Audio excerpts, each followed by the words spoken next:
Far From Home wouldn't be the same movie without its incredible special effects. Everything from touching up Spidey's suits to creating the elementals required multiple companies, hundreds of people, and hours of work.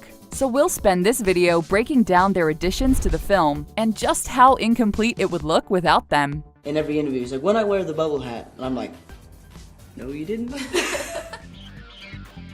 Far From Home's most memorable scene has got to be the intense illusion battle, the big midway fight sequence of the film. Framestore, the company in charge of this sequence, was given an unusual amount of freedom to create the scene. They weren't given a set script to follow. Instead, they were given the creative freedom to come up with the concepts for the illusions at the same time they were animating and adding effects to the shots. This gave them the unique opportunity to provide direction for the on-set production team, for example with this shot where MJ is attacked by Mysterio. Framestore blocked out the animation ahead of time with a CG MJ, complete with precise lighting from the moon and lights of the Eiffel Tower. This rendered footage was passed along to the set production, who were able to recreate the exact lighting Framestore needed for the shot. This allowed them to slip Zendaya's performance into the final product looking absolutely perfect. By the way, the construction site where the battle takes place? 100% CG. Framestore created the entire building model, adding Tom Holland's mocap footage on top. They used a mocap suit instead of filming Tom in costume to save time on set. All of those reality-bending illusions would have meant way too many costume changes for just one sequence. That nightmare-inducing zombie Iron Man utilized mocap as well. Framestore went through several designs for the undead hero, finding the right balance to be horrifying without showing anything too gruesome. The final product finds a good middle ground, resembling a mummy beneath the broken bits of machinery. Marvel moviegoers are no stranger to the incredible holograms of this cinematic universe, which means the VFX teams have to keep their designs consistent with the Marvel style while putting in a few new twists to keep the visuals from getting stale for longtime fans. For this scene where Mysterio is introduced as Quentin Beck and explains the elemental attacks, filming was done using a special lightbox table. Rising Sun Pictures had to not only design and place the holograms in the scene, but adjust the lighting and colors depending on which holograms were showing to make them look like they were really in the room with the actors. The work had to be done in layers, sometimes completely removing the lighting from on set. The lighting in the raw footage lacks the subtle colors reflecting from the holograms that don't just make the scene look pretty, but create an atmosphere to complement the actors' performances. Sometimes an actor's job boils down to fighting invisible monsters on set. The scene with the water elemental battle was filmed on set with recreations of buildings from Venice on top of a huge pool of water and blue screens as backdrops. While the scene utilized a ton of CG, most of the stunts were accomplished by Tom and his stunt doubles, Luke Scott and Greg Townley. I never have a stunt double, it's always me. VFX not only hid the wires required to help Tom jump from pole to pole and vault onto the Rialto Bridge, but filled in the backgrounds of Venice and, of course, brought the water elemental to life. There were no rigs or dummies used for the monster, which means the actors had to rely on their imaginations to really sell their performances. All of that water they were drenched with was real though, and very cold. Similar techniques were used for filming the scenes in London. While portions of the scenes set on Tower Bridge were filmed on location, they also filmed using set pieces such as the tour bus in front of green screens. The shots littered with rubble and broken down cars were set pieces in front of green screens too. For wide shots, Imageworks built a complete 3D model of Tower Bridge. This model was also used for filming all the destruction that took place during the climactic final battle. During all this action, we see tons of drones in various states of despair. Imageworks was able to create all of these broken bots by altering their original models. The drones were constructed out of various individual pieces, all coming together to form a single machine. Like the water elemental, the drones didn't use any objects on set as stand-ins to help the actors visualize the scene. Here's what Peter's final confrontation with Beck really looked like on set. Believe it or not, this scene set in a vibrant field of tulips was filmed in an empty grass lot in the UK. The jet and all the flowers were CG. Image Engine had to simulate an entire field of tulips with natural wind as well as the jet landing. Over 2 million tulips were simulated in this scene. There were 8 colors and 8 different tulips created for each color. In order to render all of them efficiently, they used a method called pre-caching, where software will download data ahead of time in anticipation of its use. That way, the computers weren't forced to simulate 2 million flowers at the same time. Stripped of CGI, this scene is just Tom Holland and Jon Favreau standing in some grass. Did you know ImageWorks did VFX for all the previous Spider-Man movies? That's right, they provided effects for the original trilogy and The Amazing Spider-Man. Producers were actually reluctant to go to them again for the MCU installments since they wanted to give the third iteration of the hero a fresh new look. That was until they saw this test footage ImageWorks whipped up to prove that they were up to the task. That's not Tom Holland in costume, that's completely CG. The 3D model looked and moved so convincingly that even Tom Holland himself was fooled. To innovate on their previous work, they focused on making MCU's Spider-Man the most realistic one yet. They did this by studying imperfections in Tom's movements from unused takes and incorporating them into the animated Spider-Man. Moments of hesitation or getting caught off balance helped make the CG Spidey feel far more grounded in reality than any of the previous films. While some of Spidey's suits are completely computer-generated and require a mocap suit, even the costumes on set require digital tweaking here and there. It can be as simple as removing wrinkles to keep the suit looking smooth, or adding wear and tear from the intense action sequences. Following in Tony Stark's footsteps, Peter enters the workshop in the back of the jet to build his own suit for the first time since he ran around Queens in sweats. While the shots of Peter entering are all CG, there was also a physical set for the workshop. After filming Tom on set, the holograms were added in post with VFX. Image Engine had to create an exact replica of the set in order to accurately layer the holograms and moving machinery over the real footage, bringing the workshop to life in the final product. This scene isn't just an important character moment for Peter, but a chance for the audience to see what goes into building a Stark Tech Spidey suit. Image Engine had to decide what the individual elements of the suit would look like, ultimately breaking it down into 3 layers for the construction process. There's a white wet fiber layer, a layer of black and red fabric detailing, and a layer for hard surfaces, such as the eyepieces and chest patches. The company in charge of VFX for the final battle in London, ImageWorks, kept these details consistent when adding battle damage to the suit. If we look at his suit closely during his emotional reunion with MJ, we can see patches of white material where the suit sustained damage. There's a little thing that I pull out, and then I put a squeezy tube down into my mouth, and then I can drink from a bottle. Just how uncomfortable can wearing a Spider-Man suit be? Every Spider-Man film has boasted an extremely vibrant collection of characters equipped with some state-of-the-art costumes and makeup. From those tight Spidey suits to those gruesome villainous prosthetics, the stars of the Spider-Man movies had to get quite uncomfortable when portraying their on-screen personas. I was just swinging about in this super creepy way and trying to talk to Peter. Who wouldn't want to suit up as Spider-Man? It was our childhood dream to put on the iconic red and blue suit, and that was no different for star Tom Holland. I feel like my whole life had been leading up to me trying on this suit. Despite the excitement, wearing the suit on set did come with some setbacks. In fact, Holland believes that he has the hardest suit to wear out of anyone in the Marvel Universe. Whenever Holland has the classic suit on, he's covered head to toe in lycra with no skin showing. I can't even use my phone. And I'm 23, I use my phone a lot. In fact, Holland isn't even able to scratch an itch on his face in the costume. It's just one of the costs of being Spider-Man. It looks amazing, it feels terrible. The costume designers behind the Mysterio suit wanted to make sure that it was as practical as possible. Since the bulky costume wasn't particularly the most comfortable fit, the producers assumed that Gyllenhaal wouldn't want to be wearing the villain's threads in too many scenes.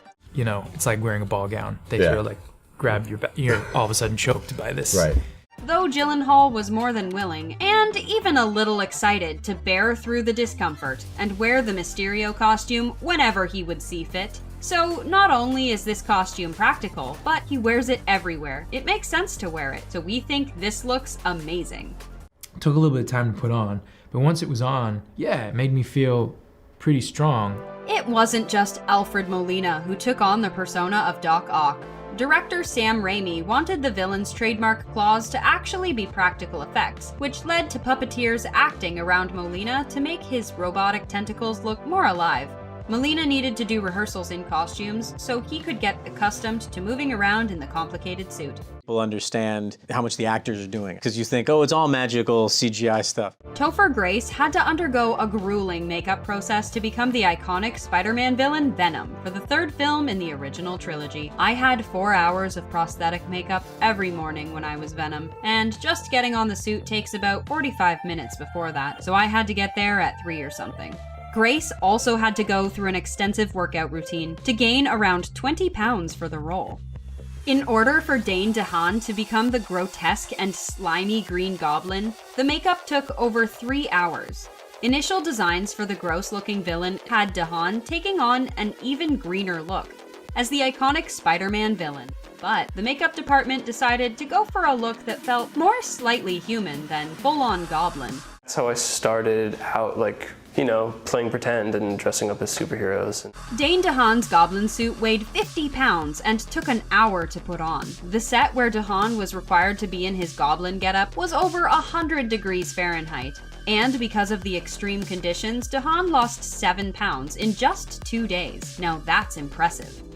Jamie Foxx had the distinct advantage of having 2 distinctive styles as Max Dillon, aka Electro, in The Amazing Spider-Man 2, but it was his villain's nerdy alter ego that was internally painful for typically sleek and smooth Fox. Fox dubbed his hair on set as the first black comb-over, and he also sported a gap in his teeth. When I was Max on the streets, girls are like, look at Jamie Foxx, at that hair, oh my god, something is off with him. At the same time, Fox was at least somewhat relieved that he wouldn't be as bombarded with attention, since he figured there'd be plenty of people who wouldn't recognize him. Honestly though, most people would be able to recognize Jamie Foxx no matter the makeup. Hey y'all, tell everybody, Electro's in town. The makeup department behind Jamie Foxx's Electro look had to get very experimental in order to prevent inhibiting Fox's performance as the blue-skinned villain. Very thin pieces of silicone were applied all over Fox's body in order for the look to be much more believable. On top of the silicone, Fox had to wear glowing blue contact lenses. It was a great choice to be in this film, and I'm happy and fortunate that they chose me.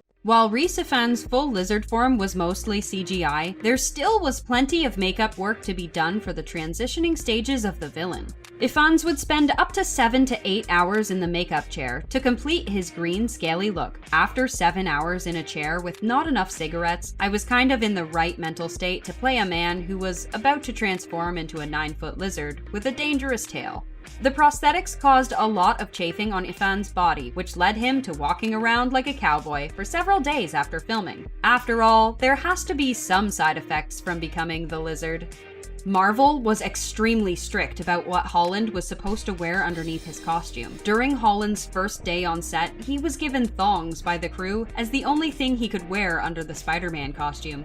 I had serious misgivings. Would my ever be the same again? But I had to get used to it. So essentially, I have to wear, pajamas. Michael Keaton's Vulture suit stands out in how it combines the classic Marvel style with something a bit more grounded.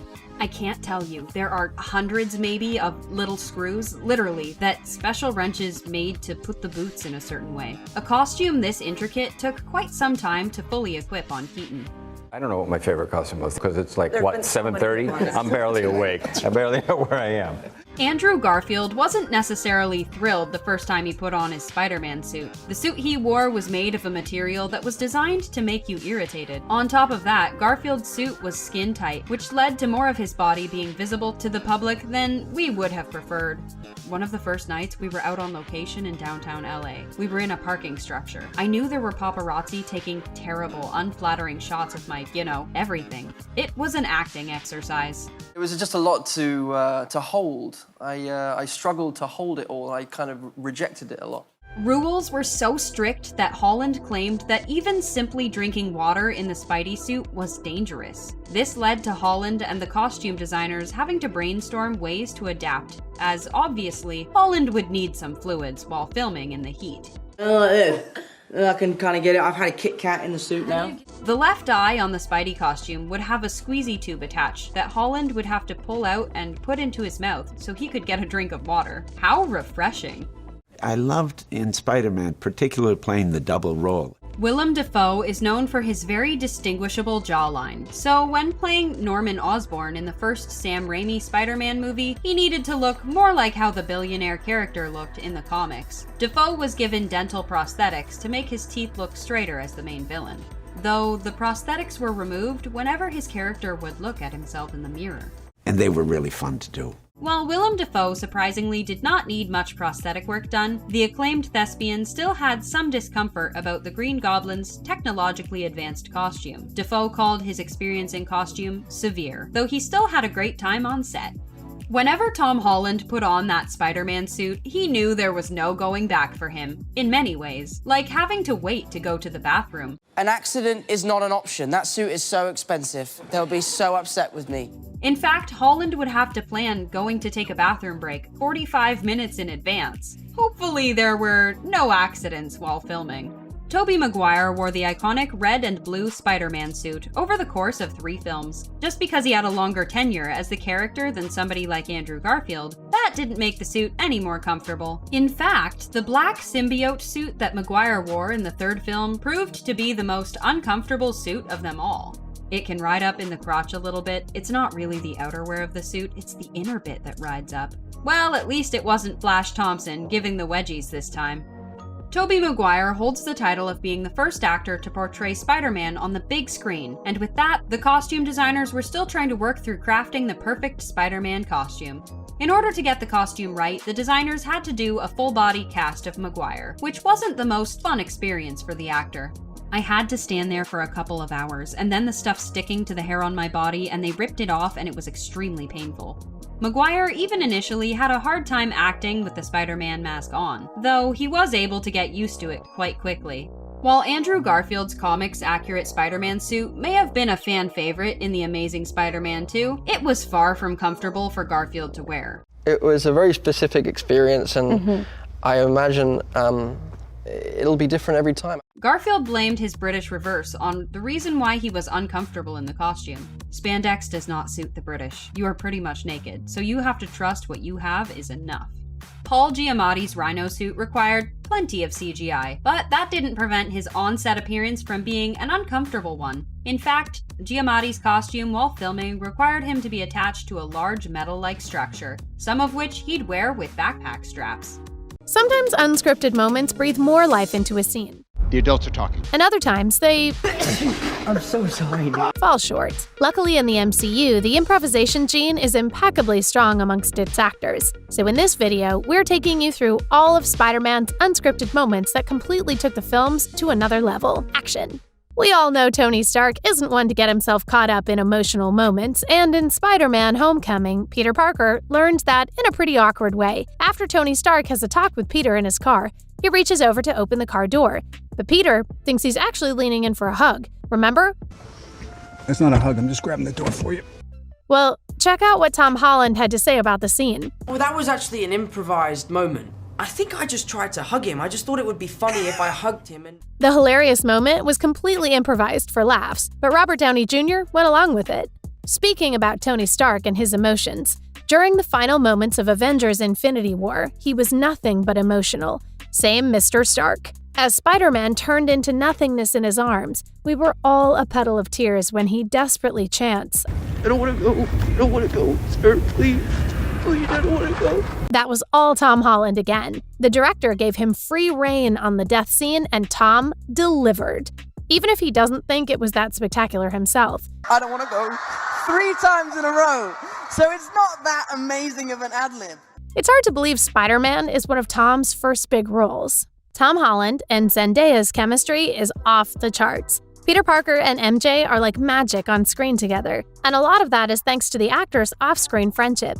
According to Zendaya, Tom has a habit of deviating from the script, but thankfully, they're so in tune with one another that she was able to respond right back, no matter how annoyed she was. He just kept improvising. He just did not stick to the script. He was trying to throw me off. What's your favorite Peter and MJ scene? She knows. I told her. He didn't tell me. I figured it out. If there's one thing better than watching Peter and MJ on screen, it's watching Peter, MJ, and Ned interact with one another. But the truth is, a lot of the time we're watching their off-screen relationships shine through the camera. Remember in Spider-Man Far From Home, Ned walks in on MJ and Peter while he's changing into his Spider-Man suit?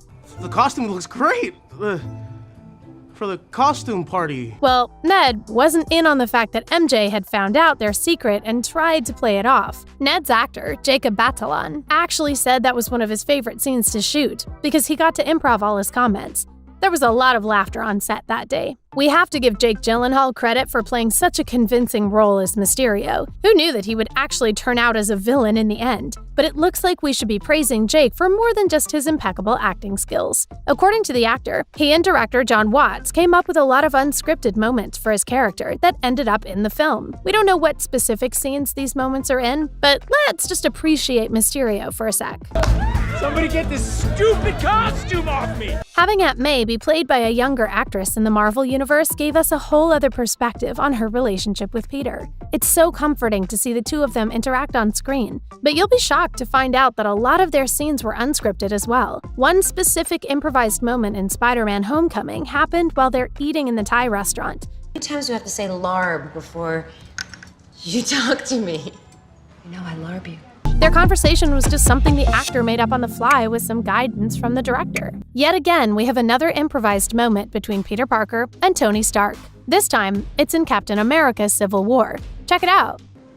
I'm gonna sit here so you move the leg. Tony Stark telling Peter to move over might seem like it was in character, and it is. But it was also Robert Downey Jr.'s way of telling Tom Holland to scoot over onto his set marker without ruining the entire take. Funnily enough, it ended up in the final cut. Can you even see in these? Yes, I can't. Look, I can't. Samuel L. Jackson got his moment to shine in Spider-Man as his character Nick Fury. He even got sassy with Spider-Man, although the line wasn't even scripted. When Peter admits he's a little hesitant to join their newest plan, Fury says, "Bitch, please, you've been to space." Samuel L. Jackson may not have recalled whether the line was improvised, but Jake Gyllenhaal jumped in to confirm it was 100% unscripted. I'm here to attest, that was improvised. Despite his hesitancy with Nick Fury, Peter was all in for helping out Iron Man on his Avengers Infinity War mission. But Tony Stark wasn't having it. Or should we say Robert Downey Jr. wasn't having it. While Iron Man is having a discussion with Doctor Strange, Peter chimes in that he's backup. I'm backup. No, you're still away. The adults are talking. But that was yet again another improvised line between the unscripted heroes Tom Holland and Robert Downey Jr. Spider-Man Far From Home is full of European landmarks that make the entire movie stunning, even if a lot of them do get destroyed. According to a Screen Rant interviewer, a lot of improvising happened in a specific landmark, the London Tower. The film's final battle takes place in London, and supposedly during this scene, the cast shot so many versions because of their ability to improvise. You'd never be able to tell in the final cut. They join forces like the Power Rangers. You're thinking of Voltron. Who? Voltron, you're thinking of Voltron. Drax's line, "I'll do you one better. Why is Gamora?" is one of the funniest highlights that came out of Avengers Infinity War, even if Spider-Man's life was literally being threatened in the scene. The line, however, was actually ad-libbed by Drax's actor Dave Bautista. The rest of the actors, including Tom Holland, are just so professional that they rolled with it. The camera operator even seemed to be quick to react. Michael Keaton got some time to shine in Spider-Man Homecoming, but one of his best lines didn't make the final cut. According to Tom Holland, Keaton actually made a direct reference to his role as Batman in the 80s. His character Vulture is a little confused as to why Spider-Man would save him, and after Tom Holland delivers his "because I'm Spider-Man," Keaton supposedly responded, "but I'm Batman." We don't know if the line was part of the script, but Tom Holland seemed to be hinting it was ad-libbed. Like we mentioned before, Jake Gyllenhaal played the perfect Mysterio, and a lot of why his character is so epic may be because of how well he got along with Tom Holland. According to Tom, Mysterio and Spider-Man were actually meant to bump heads a lot. However, while filming, their interactions turned out to be more friendly. The directors decided to let them head off the script and build their own relationship between the characters. They basically became BFFs. Good luck, kid. I'll give you about a 50-50 chance. You're pretty awkward, so. We also see Spidey's actual BFF, Ned, get his own romantic interest. But according to Ned's actor, Jacob Batalon, Ned's relationship with Betty was basically developed by him and actress Angourie Rice. He says they were given a lot of space for improv. They may not have lasted super long as a couple, but there's no doubt they were adorable. I would totally kiss you, but I think I just threw up in my mouth a little. I might have a mint. It seems like Jacob Batalon had a lot to do with all his characters' relationships. With the chemistry between Peter and Ned, we've never doubted the way they were childhood best friends. And the chemistry between the actors off-screen is why it's so authentic. Apparently, because Tom and Jacob weren't given the script days in advance, they never knew their lines, which means their interactions are purely the two actors playing off one another. Do you know him too? Yeah, we met. I stole the shield. The studio started calling me and gave me the news, and it was all official. Yeah, mate, it was crazy. What kid doesn't dream about becoming Spider-Man? Well, for Tom Holland, that dream became a reality. Greetings, fellow Spidey fans. It's hard to imagine anyone else besides Tom Holland playing the MCU Spider-Man, and it's even harder to see any other actor or actress playing his family, friends, and foes. Today, we'll be taking a look at behind the scenes of how some of your favorite Spider-Man stars got their roles. You know, I wanted to get into movies, and this is finally it, and it's crazy that it's Spider-Man. Holland's audition process lasted a lengthy 7 months, including screen tests with both Robert Downey Jr. and Chris Evans. During his test with Downey, Holland's agent warned him that Marvel preferred that their actors stick to the script. The Iron Man star ended up going off script, leading the two to riff off each other. Holland left the audition hopeful, and even called his mom to tell her he thought he may have landed the part. 6 weeks went by, which caused Holland to lose hope, but sure enough, he was flown back out to Atlanta to do a screen test with Evans. After weeks of not hearing back, he assumed that he lost the part, until one fateful day when he saw an Instagram post from Marvel. I type in Marvel, I've still got the article saved on my computer. I did it, and it says we would like to introduce our new Spider-Man, Tom Holland. I ran downstairs, I was telling my family, I was like, I got the part. Zendaya initially didn't know she was auditioning for a brand new Spider-Man pick, with the casting call vaguely calling for a girl in movie. I didn't even know what kind of character I was gonna play till I got there and got to sign a non-disclosure. Her auditions went flawlessly. Holland recalled that the producers knew right away that they found their MJ. She came in and they cast her before she even left the room. Upon dropping out of college in Hawaii, Batalon found himself a talent agent who advised him to join the New York Conservatory for Dramatic Arts. He initially didn't even have much of an interest in acting. I wanted to be a musician at first. Okay. When I was going to college still in Hawaii. I was studying music theory, but then I dropped out, and then acting just kind of happened for me. Film school made me really appreciate filmmaking. During his final year, he did his very first audition, sending in a self-tape submission for a supporting role in a Marvel movie, never thinking it'd go anywhere. As fate would tell, Batalon received a callback and was flown out to Burbank to perform a screen test with Tom Holland. Batalon described the audition as nerve-wracking, stating that Tom had a really good time, but I was shaking in my shoes. But it was really fun. Gyllenhaal has gone on record to say that it's the character-driven films like Donnie Darko and Nightcrawler that have attracted him the most. When Gyllenhaal received a call from Far From Home director John Watts about potentially playing the role of Mysterio, he stated that he had to do his research first to see if it'd be the kind of role that he's keen on playing. That has always been my desire, to find something in that space that seems to match my skill, and also what I love, and my own honesty. And it just so happened that it does with that part. Revolori initially auditioned to play the webhead himself, since the casting call was open to any ethnicity. He claimed that while it was fun, he felt like he botched his audition. He would later return to audition for the role of Ned, getting called back multiple times, before the producers realized they had another role in mind for him: Flash Thompson. Revolori wasn't told the name of the character, and was told to recite the lines of Biff Tannen from Back to the Future. As a comic book fan, he ultimately put 2 and 2 together and realized that he was actually auditioning for Flash. Tomei initially wasn't aware of the Aunt May character in the comics, and went through the entire negotiation talks not knowing her character was traditionally depicted as a senior citizen. Tomei claims she was horrified upon learning more about the character. She and the producers initially considered giving her character her traditional silver locks, before ultimately going a completely new route with the character that Tomei would be more comfortable playing.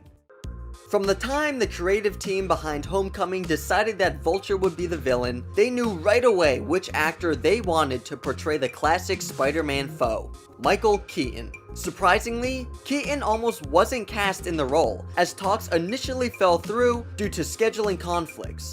In the end, Keaton did land the part, and now it's hard to picture anybody else in the role of the winged villain.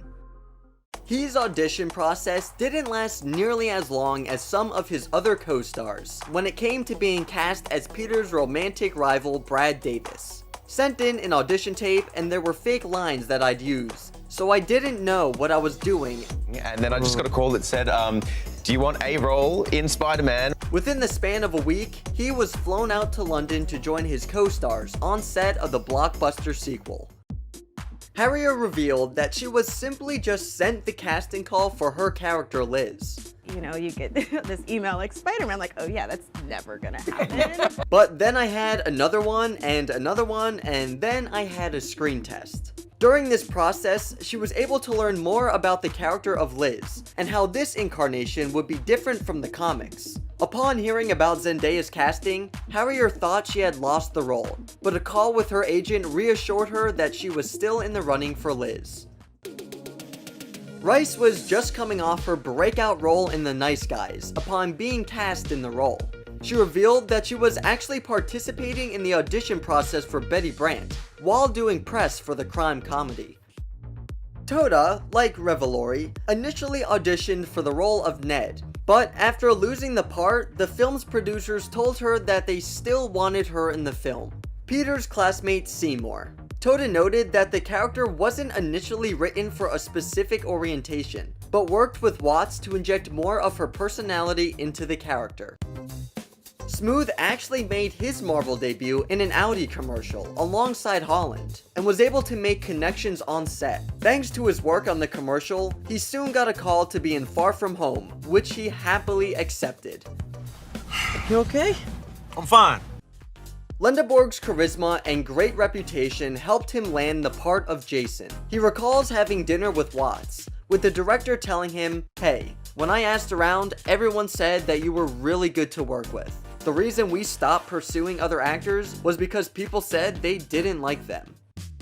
Simmons memorably played J. Jonah Jameson in Sam Raimi's original trilogy, but despite it being the same character, Kevin Feige has made it clear that it is not the same incarnation.